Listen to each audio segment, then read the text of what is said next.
सल्लल्लाहु अलैहि या रसूल अल्लाह वसल्लम अलैका या हबीब अल्लाह।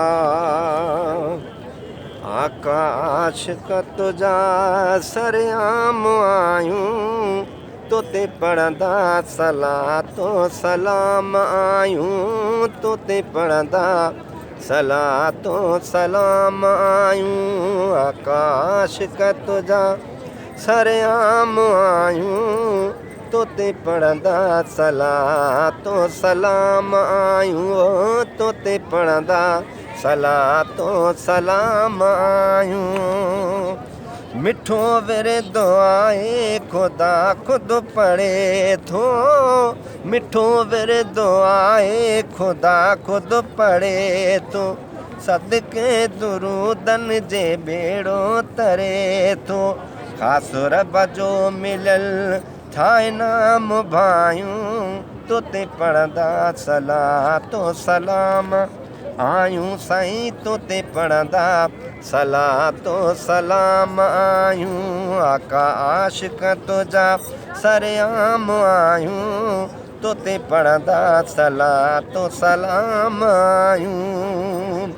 मजलिस ऐं महफ़िल में जॾहिं था ॻायूं अवल नात खां था सलातूं पढ़ायूं। मजलिस ऐं महफ़िल में जॾहिं था ॻायूं अवल नात खां था सलातूं पढ़ायूं। अहिड़ो हर हद पहुचाईंदा पैगाम आयूं तो ते पढ़ंदा सलातो सलाम आयूं साईं तो ते पढ़ंदा सलातो सलाम आयूं। आका आशिक तुझा सरेआम आयूं तो ते पढ़ंदा सलातो सलाम आयूं तो ते पढ़ंदा सलातो सलाम आयूं। लखे मोमिननि या पढ़ी आज़मायो लखे मोमिननि या पढ़ी आज़मायो। जन भी पढ़ियो दिल सां तनिया कमायो। जन भी पढ़ियो दिल सां तनिया कमायो।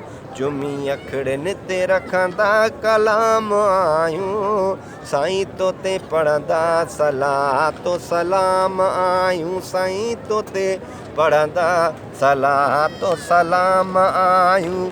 आका आशिक तुझा सरेआम आयूं तो ते पढ़ंदा सलातो सलाम आयूं तो ते पढ़ंदा सलातो सलाम आयूं साईं तो ते पढ़ंदा सलातो सलाम आयूं। आकाश का तुझा सरेआम आयूं साईं तो ते पढ़ंदा सलातो सलाम आयूं तो ते पढ़ंदा सलातो सलाम आयूं।